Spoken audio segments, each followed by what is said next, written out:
Welcome back onlineustaad.com की जानिब से मैं हूं इंस्ट्रक्टर उस्मान शहबाज।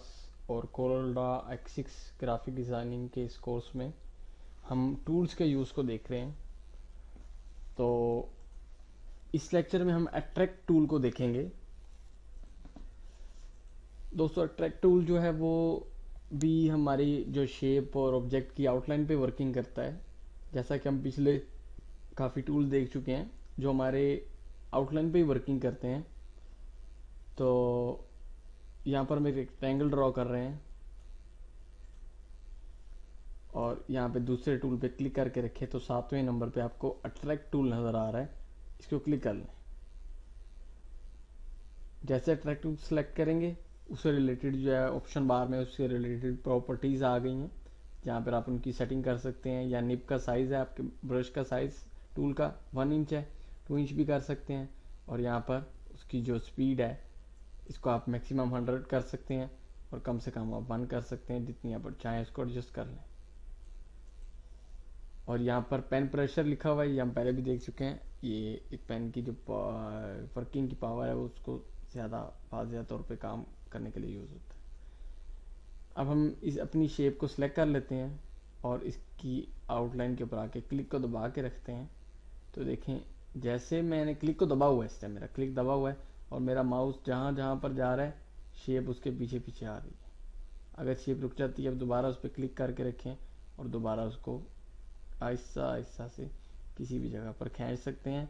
तो ये भी स्मग ब्रश टूल की तरह वर्किंग करता है, पर इसके अंदर नोड जो है वो हमारे ब्रश के साथ साथ हमारे जो कर्सर को फॉलो करता है और उसके पीछे पीछे आता है। यहाँ पर हम जो इसकी स्पीड है उसको 100 कर देते हैं और अब आप देखते हैं ये सिलेक्ट कर लिया हमने और क्लिक करके देखें, अब आपको आहिस्ता आहिस्ता नहीं करना पड़ा, स्पीड से भी आपका टूल काम कर रहा है।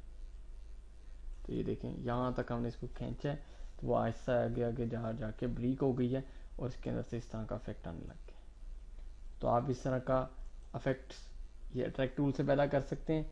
और ये अट्रैक्ट टूल यही है कि हमारे जो नोड्स हैं वो हमारे कर्सर की तरफ अट्रैक्ट होते हैं, उसके पीछे पीछे जाते हैं। हमने यहाँ पे एक लाइन ड्रॉ की हुई है, अट्रैक्ट टूल ले लिए और अब इसके ऊपर हम वर्किंग करके देखते हैं। ये देखें, अभी जो लाइन है ये आपस में यहाँ से सीधी थी, अब वो सीधी नहीं रही बल्कि वो नीचे आके हमारे कर्सर को अट्रैक्ट करती हुई वापस फिर दोबारा मुड़ के उस लाइन के साथ मिल रही है। तो आप इससे भी काफ़ी इफेक्ट्स पैदा कर सकते हैं और काफ़ी चीज़ें डिज़ाइन कर सकते हैं।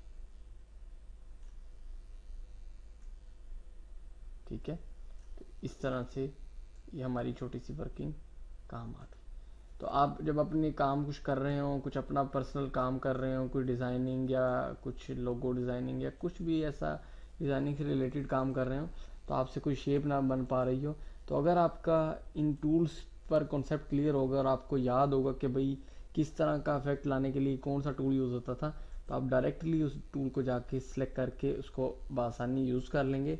और जो काम आप काफ़ी मेहनत करने के बाद जो डिज़ाइन बनाते हैं वो आप इन टूल्स की मदद से आराम से किसी शेप को भी उस डिज़ाइन में ढाल सकते हैं। तो ये हमारा अट्रैक्ट टूल था।